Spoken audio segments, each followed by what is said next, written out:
Le décryptage de l'actualité africaine est de retour sur Sika. Mesdames et messieurs, bonjour et bienvenue à ce nouveau numéro de votre émission Angle de vue. Au sommaire de cette édition. Le communiqué du gouvernement équato-guinéen qui se dit surpris par la demande du parquet national financier français de renvoyer en procès Teodoro Obiang Théodorin, du moins Obiang Nguema, le fils du chef de l'État Teodoro Obiang Nguema, soupçonné de s'être frauduleusement bâti en France un patrimoine immobilier considérable. Le gouvernement équato-guinéen a exprimé son rejet total de cette procédure contre la deuxième personnalité, ou du moins la troisième personnalité du pays, le deuxième vice-président, couvert par une immunité du fait de ses fonctions. Une demande qui aurait été accélérée exprès au lendemain de la visite à Malabo de Jean-Marie Le Pen, le fondateur du parti de l'extrême droite en France. Comment peut-on interpréter cette position de la Guinée équatoriale? S'achemine-t-on vers un nouveau froid diplomatique entre la Guinée équatoriale et la France? Vous suivrez l'analyse de nos invités, ce sera dans un instant. Notre deuxième débat de ce jour porte sur l'impact des réseaux sociaux sur les démocraties en Afrique. Après le Congo-Brazzaville, le Tchad, les autorités ghanéennes menacent de couper les réseaux sociaux pendant les élections de novembre prochain. Et pour cause, ces médias seraient à la base de diffusion de fausses informations pouvant créer la peur et la panique. Faut-il bloquer les réseaux sociaux pendant les élections en Afrique?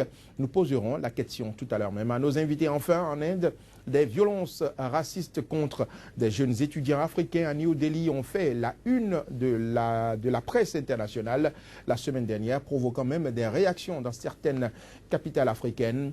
Quelle coopération sud-sud peut-on prévoir dans ce contexte et dans un climat de racisme et de méfiance réciproque? Ce sera le troisième sujet à débattre dans un instant. Mais avant tout ceci, madame, monsieur, voici le point de l'actualité sur le continent africain. C'est le flash d'information.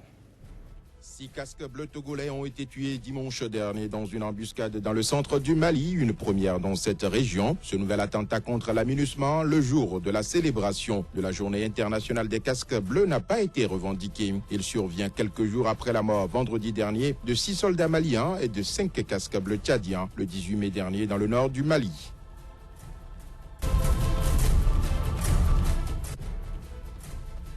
Environ 700 migrants sont morts en une semaine au large de la Libye, selon le Haut Commissariat des Nations Unies pour les réfugiés. En moins d'une semaine, 3 naufrages ont eu lieu au large de la Libye, transformant à nouveau la Méditerranée en cimetière. Ces migrants sont originaires pour la plupart du Nigeria, de la Gambie et de la Somalie.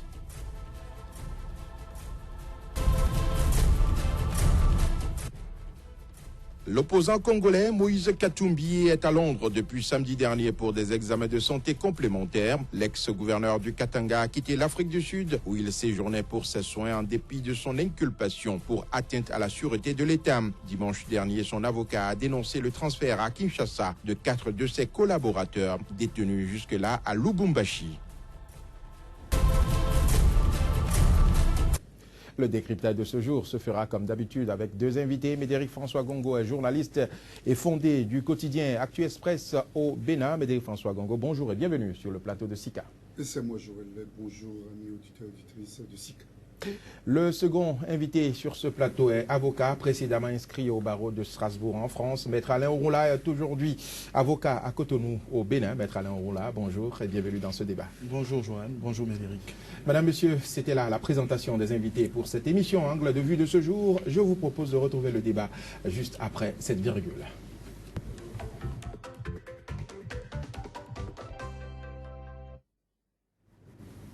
En Guinée équatoriale, le gouvernement se dit surpris de la demande de poursuite en France annoncée contre Théodorin, le fils du président Obiang Nguema, pour enrichissement illicite. Maître Alain Ouroula, à votre avis, est-ce que le parquet national financier français est-il vraiment dans son rôle quand il demande la poursuite d'une personnalité politique étrangère couverte par une immunité diplomatique? Le parquet financier français est parfaitement dans son rôle, puisqu'il ne poursuit pas une personnalité étrangère, il poursuit un délinquant qui a commis des infractions. Rien ne prouve que ce soit un délinquant. Pour l'instant, on veut lancer une enquête. On ne veut pas lancer une enquête. Rien ne prouve encore. L'enquête est déjà faite et il est établi. Il est établi que de nombreux biens... Il a le droit de se défendre. Il y a la présomption d'innocence. Bien sûr qu'il y a la présomption d'innocence, mais il y a aussi... pour l'instant que c'est un brigand. Vous parlez d'une personnalité politique, oui. Je me permets d'utiliser le vocabulaire juridique et judiciaire. Je trouve que le vocabulaire que vous avez utilisé est un peu fort. Écoutez, quand il n'y a pas de délinquance, il n'y a pas de poursuite. Il y a eu une mise en examen, ce que nous appelons sous nos cieux une inculpation, ça ne se fait pas au hasard, surtout pas en France. C'est parce qu'il y a des présomptions très fortes de délinquance. Il y a eu des investigations qui ont été menées, une instruction qui a été menée par des magistrats de très haut rang qui ont demandé les réquisitions du parquet, lequel parquet, sur la base des éléments rassemblés, a estimé devoir, je pense que c'est la moindre des choses, renvoyer la connaissance de ce dossier devant un tribunal correctionnel. Alors, ne parlons pas de personnalité lorsque la Cour de cassation française s'est déjà prononcée sur le fait que la délinquance constatée, parce que vous ne pouvez pas nier ce fait, est détachable des fonctions de vice-président ou de ministre. Alors, nous n'allons pas, on va pas rester, c'est justement ce poste clé qui lui a permis de s'enrichir considérablement et d'acquérir sur le seul territoire français des biens estimés à des centaines de millions d'euros, autrement dit, des dizaines et des dizaines de milliards de nos francs CFA, à une époque où son salaire de ministre des forêts et de l'agriculture était de 60 000 euros environ annuels, ce qui ne peut pas expliquer. Il peut avoir des dons. Je pense que vos interrogations, c'est un enfant de président également. Je pense que vos interrogations vont nous éloigner du fond, parce que c'est important que les téléspectateurs sachent ce qu'il y a au fond de cette affaire. Ce qu'il y a au fond de cette affaire, c'est que Teodorino est propriétaire de plusieurs hôtels particuliers, c'est-à-dire presque des châteaux cossus. Chaque château vaut environ 20-30 milliards de francs CFA. Il est propriétaire de voitures de luxe, des Bentley, des Rolls. Bref, il y a des centaines. Il y a des centaines, justement. Ne perturbez pas le développement, Joël. Il y a des centaines de milliards de francs CFA qui ont été engloutis dans des dépenses somptuaires sur le territoire français, ce qui donne compétence aux juridictions françaises qui ont le devoir d'enquêter sur ces fonds qui apparaissent le résultat et le recel de détournement de deniers publics. Oui, alors, vous me parliez de présomption d'innocence. Justement, lorsqu'on est présumé innocent, on ne se soustrait pas à la justice. Il ne se soustrait pas. Il porte aujourd'hui une fonction.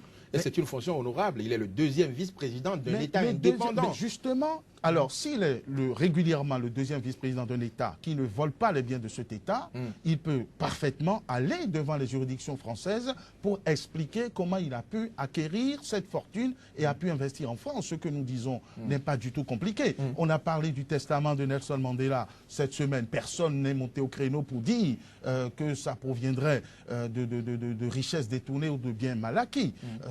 Même le président, c'est-à-dire est-ce qu'il aurait pu investir autant en France s'il n'y avait pas de complicité, si les Français eux-mêmes ne lui avaient pas donné l'autorisation?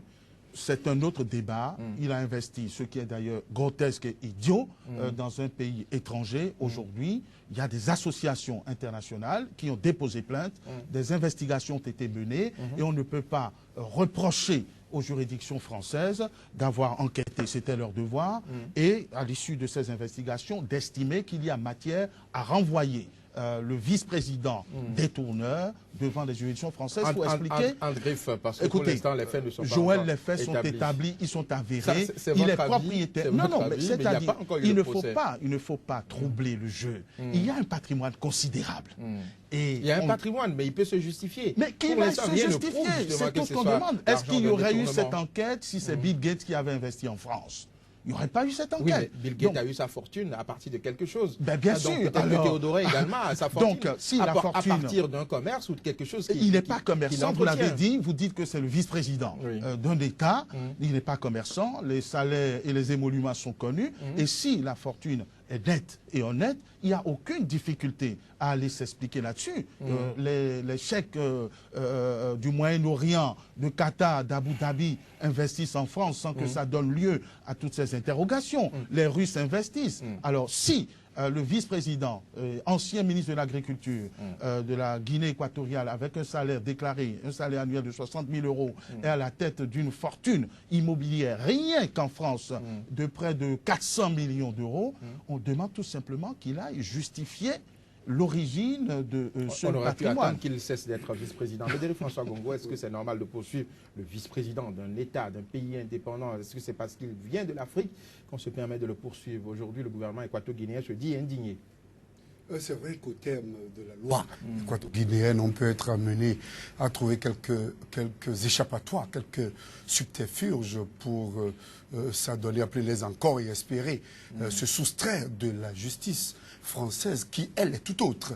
En ceci qu'on pouvait se permettre dans les pays africains sous nos cieux de distraire, de soustraire frauduleusement, de se lancer dans une industrialisation de la gabégie par rapport aux ressources nationales. On pourrait se vanter de ce que l'on appartienne au grand ensemble ethnique, je veux parler des fonds, pour tabler sur les tentacules que l'on a au Gabon et au Cameroun, c'est-à-dire dans la sous-région, pour se prévaloir de quelques protections sur le plan sous-régional et par ricochet, par les ramifications que nous connaissons sur le plan international. Mais l'on ne peut pas, lorsque l'on est sur le territoire français, dépenser de l'argent, exposer aisance et bonbons, investir à temps et à contre-temps, avoir des fortunes que même les plus grands héritiers de l'Hexagone ne disposent, et penser ne pas être un jour épinglé.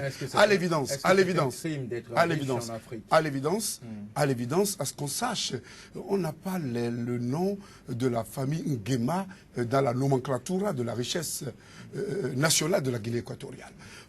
Qu'on ne sache pas qu'il y ait eu des investissements dans le domaine, dans le secteur pétrolier. Propriétaire justement depuis de pétrole par la suite. Oui, évidemment, évidemment que c'est plausible, mais l'évidence nous démontre complètement le contraire, puisque auparavant la Guinée équatoriale était une forêt où ne vivaient que des pygmées, c'était bantous et décrotables de l'état de leur richesse naturelle. Aujourd'hui, il y a le gaz, il y a le pétrole. Et tout le monde sait comment ça s'est passé. Plusieurs associations de défense des droits de l'homme ont épinglé le père. Plusieurs associations de lutte contre la corruption et de substitution frauduleuse des richesses de ces nations-là ont eu à lever de la voix pour en appeler à la vigilance sur le plan international. Je crois, mais bel et bien, même que par rapport à l'UNESCO, un prix que devrait avoir le pays, il y a eu tellement de problèmes autour que ceci aurait été mis en veilleuse ou transformé en un prix que les Béninois ont importé chez eux. On l'a vu à travers Orageux et Titiri, être décoré dans ce pays qu'est le nôtre. Mais l'évidence aujourd'hui nous démontre que Théodorin est totalement dans des dépenses faramineuses. Et des dépenses qui doivent être justifiées. On doit avoir une traçabilité de ces richesses comme cela se passe dans toutes les agones et dans les pays à grande tradition démocratique. Donc, en résumé, là, on ne peut pas se complaire dans un pays comme la France, pensant que l'on est en Afrique, pour dépenser comme l'on veut, sans avoir le couperet de la justice. Est-ce qu'il peut avoir tous ces biens en France sans une complicité des Français? On l'a autorisé à investir en France. Pourquoi est-ce que c'est maintenant on estime qu'il a trop... Exactement. Et là, nous montons d'un cran dans les raisonnements où nous devons analyser la relation entre la France et les pays africains pour retrouver au niveau des arcanes du ministère des Affaires étrangères et éventuellement de l'Élysée quelques complicités qui auraient dû permettre au père Bongo et au père Yadema. Et quand ça arrange justement la France, c'est exactement de cela que sont tolérés, ces investisseurs sont tolérés. Oui, évidemment. Oui, mais dès qu'il y a du froid, on sort ses affaires. Et c'est à croire exactement que c'est parce qu'aujourd'hui, les ressources minières de la Guinée équatoriale ne sont plus l'exclusivité de l'Hexagone et même de l'Occident. Quand on remarque la présence des Chinois, on remarque la présence des Indiens dans le bois des Chinois, dans les hydrocarbures, on remarque la présence d'autres nationalités qui nous amènent à constater que le président équato-guinéen est en train de reconsidérer ses relations avec la France. Et ce pourrait être la conséquence de la cause que nous constatons que de voir aujourd'hui cette levée de bouclier comparée également à la coïncidence. Avec la visite de Jean-Marie Le Pen à Malabo. Évidemment. Le gouvernement évidemment. Et c'est là où nous voyons, une ambiguïté. Nous voyons un non-sens diplomatique au niveau de l'Hexagone. Ou très simplement, on peut au niveau du Front National tabler sur le racisme, tabler sur la lutte contre l'immigration pour se faire de la popularité, et au même moment, on flirte si facilement, on est presque en deal. On montre même que l'on adoube un président déclaré par certaines institutions sur le plan international comme être un dictateur, comme être un voleur ou si vous voulez, quelqu'un qui subtilise de manière frauduleuse les biens de sa nation. Je crois que dans ce cas de figure, il y a certainement des complicités, pour en revenir à votre question, et ces complicités seraient également au service de certains présidents. Alors, d'aucuns pensent que ce sont des tentatives de déstabilisation des bienfaiteurs africains. Après Kadhafi, aujourd'hui, on s'en prend à la famille Obiang-Nguema. Vous savez, est-ce que vous voyez déjà cela? Non, vous savez, il y a deux débats, il y a deux aspects de la chose. Lorsque l'on va considérer les élections démocratiques avec le suffrage universel, lorsque l'on va observer un peu l'évolution démographique de la Guinée équatoriale, on constate que l'ethnie majoritaire se retrouve être l'ethnie du président de la République. Donc il n'y a pas de raison qu'il ne gagne pas ces élections. Donc il gagnera les élections, son fils candidat gagnerait les élections. Mais aujourd'hui, tellement il dérange les intérêts qu'il faut le trouver. Non seulement il dérange les intérêts, mais il gère mal les ressources. Mais les richesses sont relativement bien partagées. Le pays est développé par rapport à d'autres pays africains. Bon, Abou-Menti qui vient de loin, parce que l'évidence nous démontre que beaucoup de nos parents qui étaient en Guinée équatoriale commencent par désenchanter, comme ça en était le cas il y a un passé récent. Ce ne sont pas des autochtones, donc peut-être ils peuvent désenchanter parce qu'ils ne sont pas évidemment, parce qu'il y a le phénomène de Fata, Fata Respeto.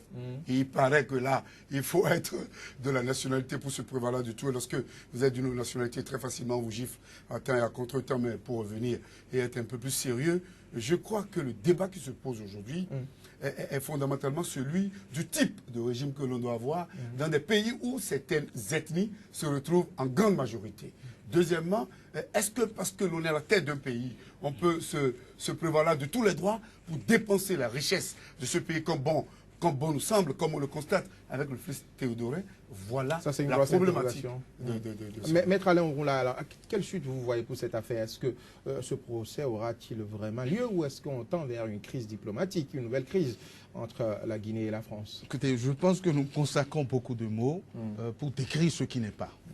Ce qui est, c'est qu'il y a un président équato-guinéen qui se prend pour l'empereur et dont le souverain fils détourne massivement la fortune du pays, investit dans un autre pays avec des dissimulations. Aujourd'hui, vous avez deux associations à rayonnement international qui crient halte à cette corruption, halte à l'impunité. Une instruction se met en place et révèle que des fortunes et des sommes considérables sont gaspillées en France. Voilà le débat. La France se saisit de ce dossier, plus exactement, les autorités judiciaires forcées par ce dépôt de plainte se saisissent de ce dossier qui révèle des investissements scandaleux. On aurait pu envoyer le dossier à être jugé dans un autre pays. Pourquoi dans un autre pays? La compétence, à partir du moment où il n'y a rien à montrer. Il y a tellement de coïncidences. Ce n'est pas parce que vous êtes l'arrivée de Jean-Marie Le Pen, soyons sérieux. Les difficultés de la France, Jean-Marie Le Pen pèse quoi en France? Le Pen ne pèse même pas dans son propre parti qu'il a fondé et dont il a été chassé par sa propre fille. Et Le Pen, qui tient un discours dégoûtant, n'aurait jamais dû être reçu en Guinée équatoriale.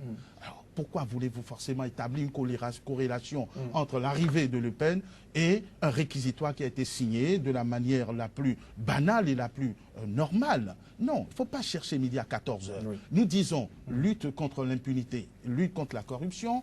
Un pays est dépouillé, les investissements sont faits en France. La France veut mettre de l'ordre et situer les responsabilités comme ça s'est fait aux États-Unis et où le fils Théodoro a été obligé de négocier une amende très très forte pour couper court. La justice américaine permet la chose pour couper court aux procédures qui ont été lancées tous azimuts et qui ont coopéré avec l'État français qui établit. Il ne faut pas que nous leurrions.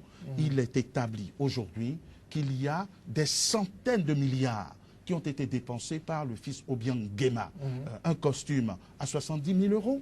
Et il en a plusieurs, des tableaux. La suite est la suivante. Le parquet requiert le renvoi. Les juges d'instruction vont analyser s'il y a lieu ou pas de renvoyer. Et comme c'est eux-mêmes qui ont mené l'instruction et qui ont requis l'avis du parquet, il y a de fortes chances, si la politique ou la diplomatie ne passe pas par là, il y a de fortes chances que ce dossier soit renvoyé devant le tribunal correctionnel. Et moi, je pense que ce dossier doit aller au bout, comme tous les autres dossiers dits de biens mal acquis, et que l'impunité cesse. L'impunité est une question de droit international, c'est une question de moralité, et les Africains devraient, plus que quiconque, se réjouir de ce que l'on trouve des solutions pour empêcher... Des solutions en Afrique, mais pas des solutions écoutez, si en Europe. Vous n'imaginez quand même pas que c'est en Guinée équatoriale que Teodoro va être poursuivi. Est jugé ce n'est pas la même chose. Ce n'est pas la même chose. Là, les Africains n'ont pas pris leurs responsabilités, ils détournent les fonds.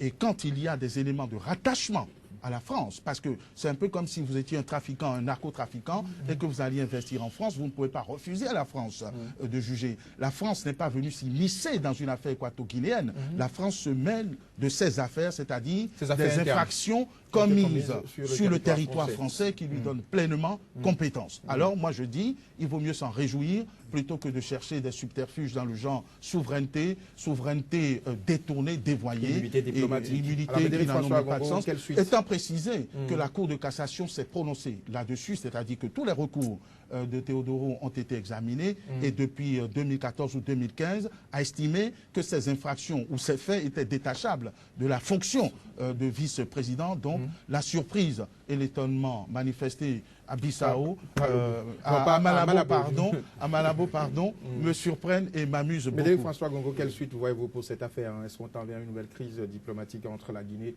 équatoriale et la France? Non, mais de toutes les façons, la justice française ira jusqu'au bout de la logique. Et nous aurions espéré que cela aurait des incidents sur d'autres affaires d'enrichissement illicite. Le palais du président Paul Biya, de la famille Bongo, éventuellement, de la famille Sassou Nguesso.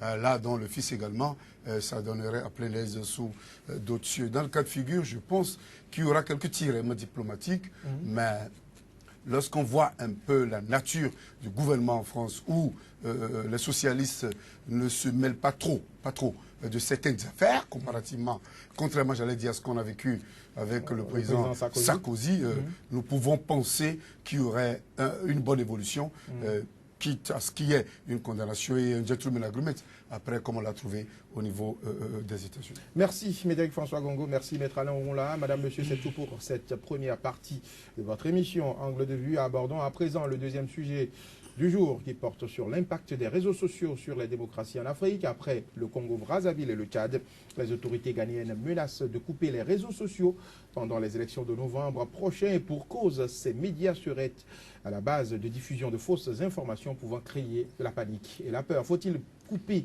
les réseaux sociaux pendant les élections en Afrique? Je vous propose de retrouver la réponse de nos invités après cette virgule.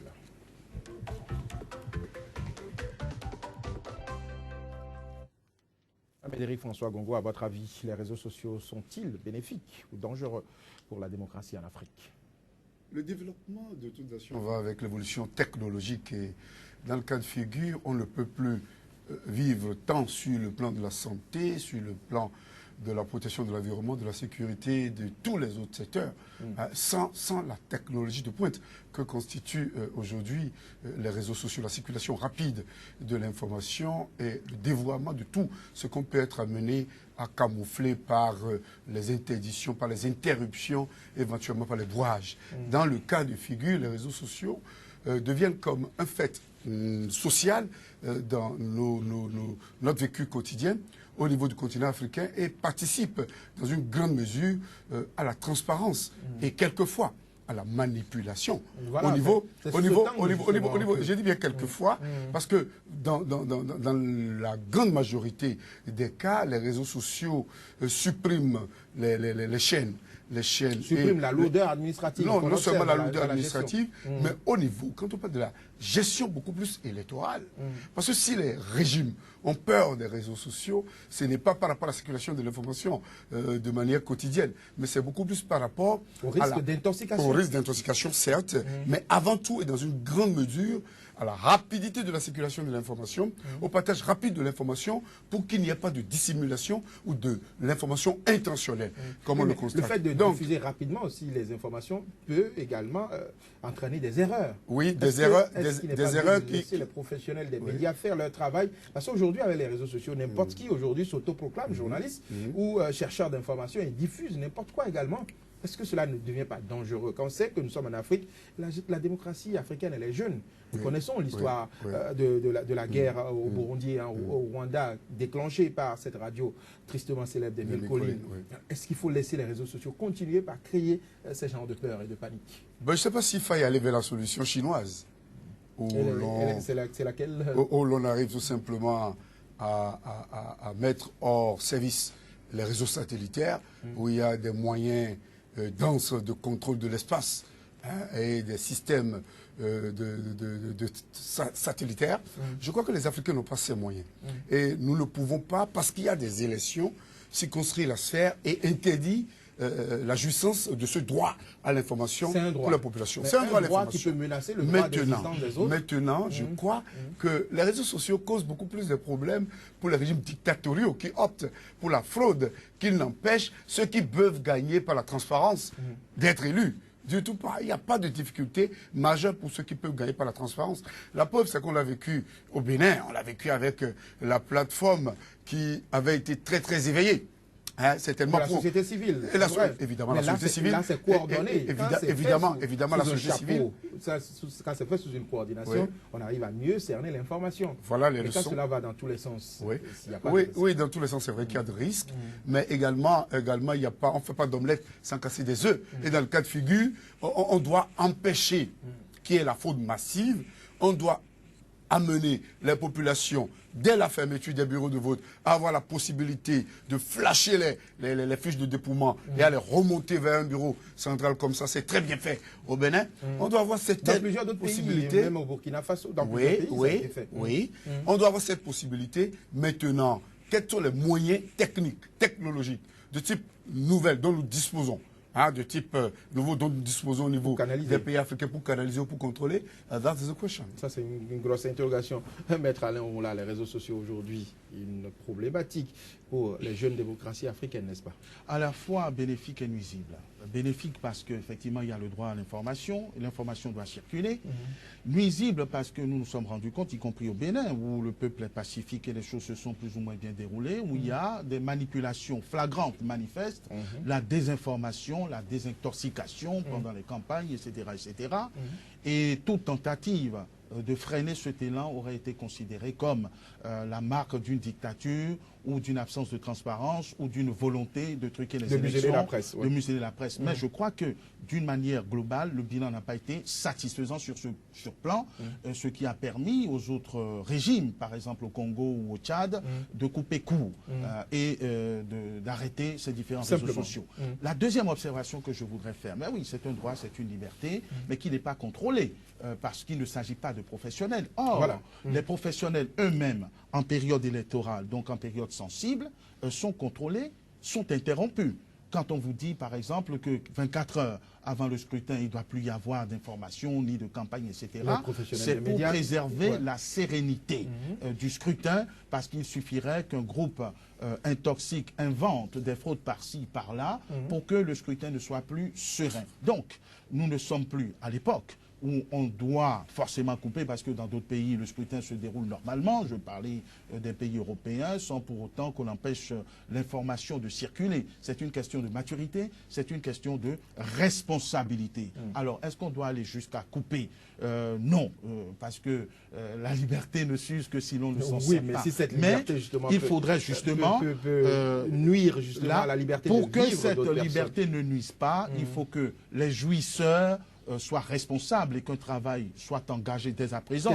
Qu'est-ce qu'on peut faire dans un pays comme le Bénin, où nous sommes quand même à un niveau élevé de conscience, que le travail commence pour que les réseaux sociaux ne soient plus des sources d'intoxication, de manipulation. Et je crois qu'il y a cette autorégulation qui se fait plus ou moins à travers les quelques forats que j'ai l'avantage de parcourir. Donc on dénonce ces intoxications. Oui, mais l'information part déjà. Non, mais et l'intoxication est déjà partie. C'est-à-dire qu'il y a déjà un bon travail. Ne comptez pas sur moi pour dire qu'il faut couper. C'est vrai que c'est très pratique.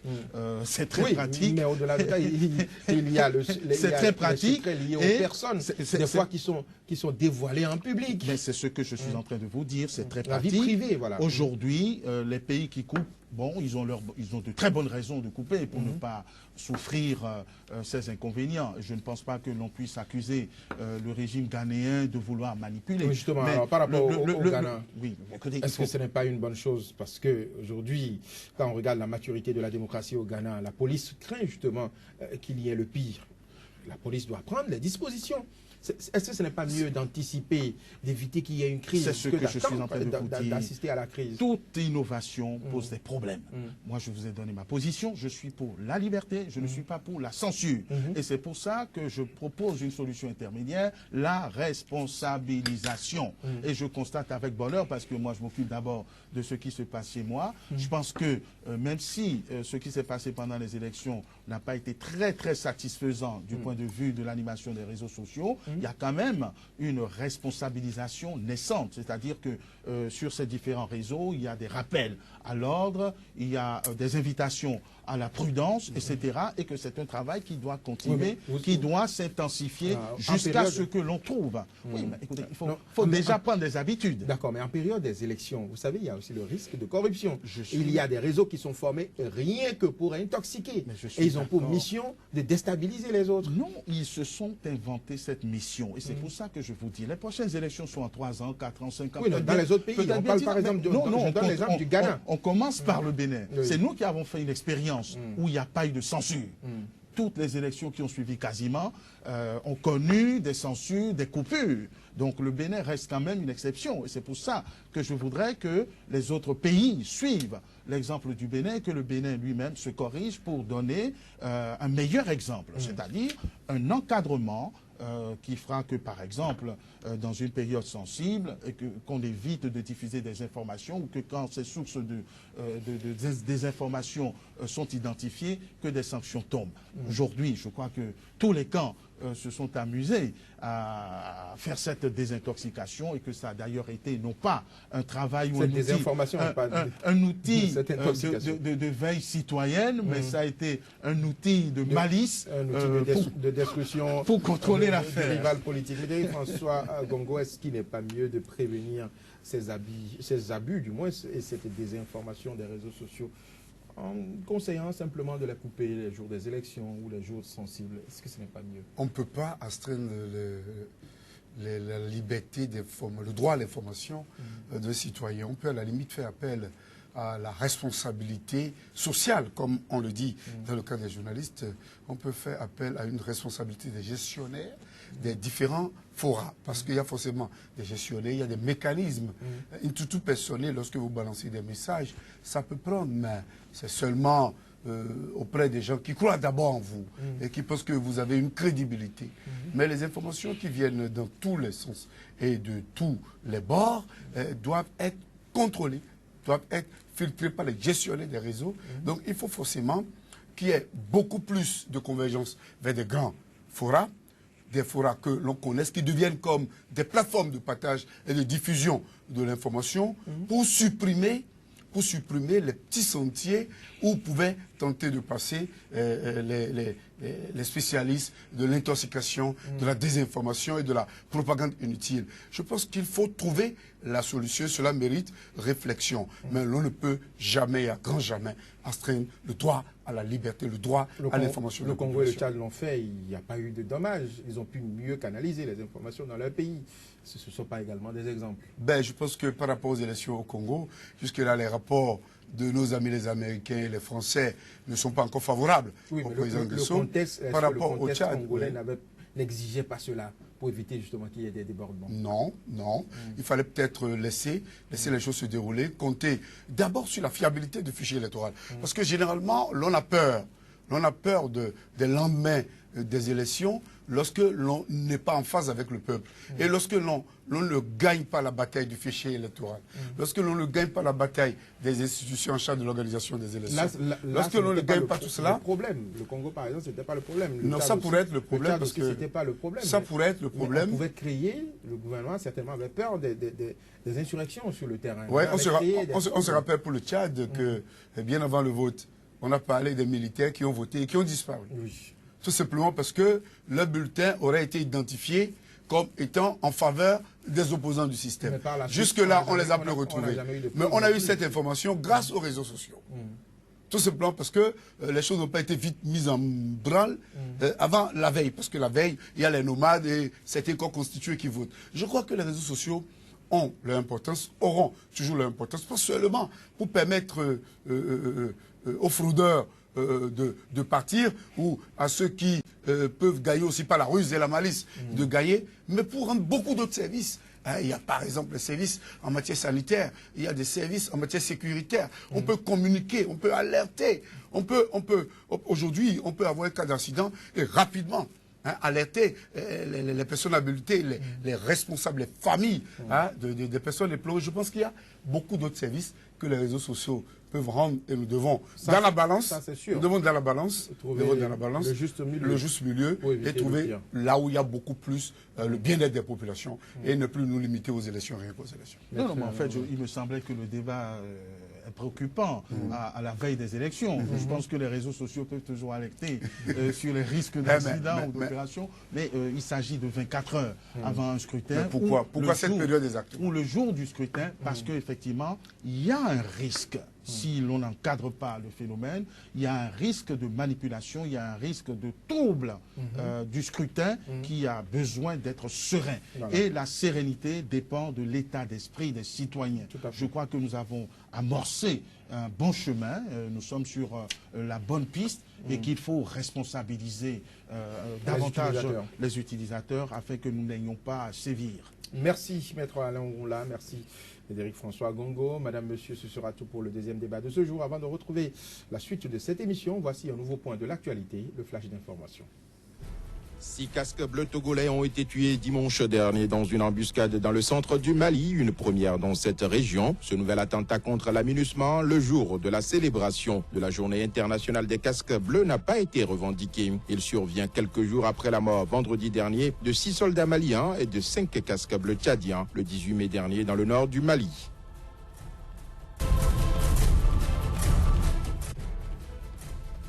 Environ 700 migrants sont morts en une semaine au large de la Libye, selon le Haut Commissariat des Nations Unies pour les réfugiés. En moins d'une semaine, 3 naufrages ont eu lieu au large de la Libye, transformant à nouveau la Méditerranée en cimetière. Ces migrants sont originaires pour la plupart du Nigeria, de la Gambie et de la Somalie.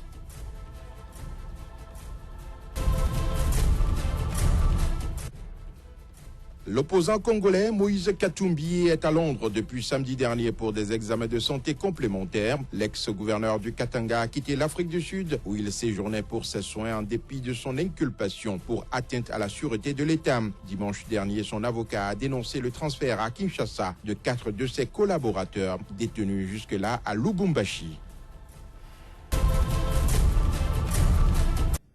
Nous sommes de retour sur le plateau de Sika. En Inde, les violences et agressions racistes contre les jeunes étudiants africains à New Delhi ont fait la une la semaine dernière de l'actualité diplomatique, provoquant même des réactions de mécontentement dans certaines capitales africaines. Quelle coopération sud-sud peut-on espérer dans ce climat de racisme et de méfiance réciproque?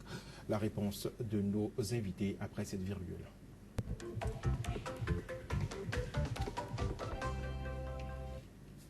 Le débat se poursuit avec Médéric François Gongo, il est journaliste, analyste politique, et Maître Alain Ouroula, avocat.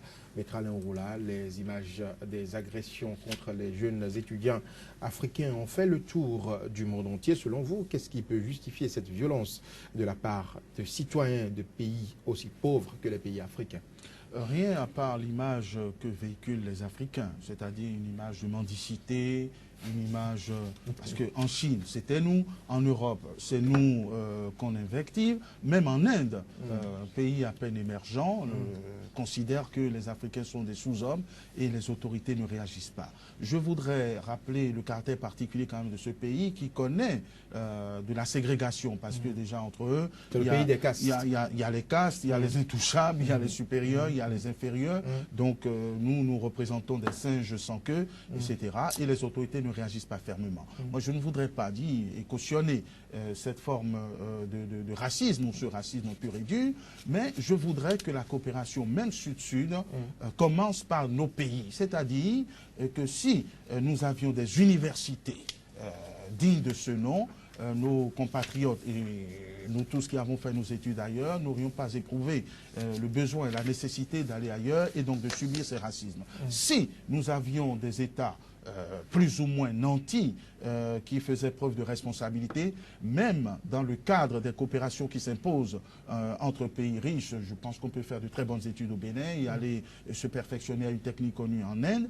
Nous ne véhiculerions plus cette image pauvre qui vient piquer le beurre des autres et je pense qu'on serait un peu plus respecté. Alors, sur ces incidents malheureux, déplorables, préjudiciables, y compris pour l'Inde qui veut prendre la tête d'un mouvement de cette coopération Sud-Sud, je pense que la première des choses, c'est d'amener le gouvernement indien à réagir fermement. Le gouvernement indien a d'ailleurs promis réagir fermement. Ils ont promis, mais ils ne l'ont pas fait. Mais est-ce que cela ne risque pas d'exacerber cette xénophobie? Parce que bien sûr, c'est pour ça qu'on va essayer de frapper qui? Les Indiens. C'est pour ça qu'il faut déjà une bonne communication pour rappeler que les Africains ne sont pas si misérables, ne sont pas aussi pauvres et qu'ils ont besoin, qu'ils méritent d'être respectés par ces populations. Donc s'il n'y a pas une réponse, une réaction forte et ferme, la chose risque de perdurer et l'Inde sait qu'elle n'a pas intérêt à ce que ces phénomènes préjudiciables pour nous viennent troubler leur expansionnisme affiché. Mais surtout, je voudrais que nos dirigeants prennent conscience de chacun de ces éléments bien mal acquis, humiliation devant les juridictions étrangères, devant les juridictions internationales, victimes de racisme, pour comprendre qu'il faut qu'on arrange chez nous, qu'on arrange chez soi. Sans oublier le phénomène des migrants. Des migrants qu'on arrange chez nous et que nous soyons tranquilles. Et tout ça résulte d'une bonne gouvernance, comme je dis toujours, d'une loyauté, d'une volonté de rendre nos pays dignes et nos compatriotes respectables sous tous les cieux. Médéric François Gongo, des violences non justifiées envers les étudiants africains en Inde. Comment est-ce que vous vous expliquez cela? Au total, 30 000 étudiants seraient en Inde suite aux accords conclus entre le gouvernement indien. C'est un pays africain, les pays dans lesquels le gouvernement indien, ces dernières années, a eu à investir beaucoup de choses. Donc, ce n'est pas de leur chef que la grande majorité des Africains ont décidé d'aller en Inde. Donc, ils sont partis pour la plupart pour étudier. Et le premier cas noté, le cas du Congolais, c'est un enseignant de français qui a obtenu sur place un diplôme en informatique. Donc, c'est clair et net qu'il n'est pas un miséreux, il n'est pas un misérable. Et donc, la cause fondamentale pourrait être le racisme, tout simplement, mais ce n'est pas ce que veut nous faire comprendre le Premier ministre, Vicky Singh, qui parle, contrairement à sa ministre des Affaires étrangères, qui parle de ce qu'il faille aller vers des ententes, vers des campagnes d'information, vers des solutions de conciliation. Le Premier ministre continue de parler de ce qu'il n'y a pas d'élan raciste au niveau des actes. Et pendant cet instant, on en tue comme on avait tué. On en avait tué la fois dernière en Russie, comme on en avait tué même en Afrique du Sud. Parce que ne l'oublions pas, ne parlons pas, ce n'est pas des affaires de peau. En Afrique du Sud, il fut un moment où les Nigérians, les Mozambicains et certaines nationalités étaient poursuivis par des Noirs. Donc le problème, c'est un problème économique, où les nationaux arrivent à voir les expatriés en mauvaise posture, tout simplement parce qu'on pense qu'ils ne méritent pas la vie qu'ils mènent, alors que fondamentalement, ceux-là n'ont eu à commettre d'autres crimes que de s'intégrer dans la vie des pays d'accueil. Il va falloir qu'au niveau de la coopération sud-sud, qu'on revoie les choses, qu'au moment où on chasse les nôtres de l'Occident, au moment où on les renvoie, où on les contraint à se laisser broyer, manger par les requins de la Méditerranée, et qu'on en soit nous-mêmes, au niveau des pays autrefois hein, déclarés non alignés, des pays unis par un même destin, donc regardant vers une même destinée, qu'on en soit à ces actes. Donc il urge que les gouvernants s'impliquent et que très rapidement qu'on trouve des solutions à ces situations qui n'ont fait que trop durer. Merci Médéric François Gongo, merci Maître Alain Roula, Madame, Monsieur.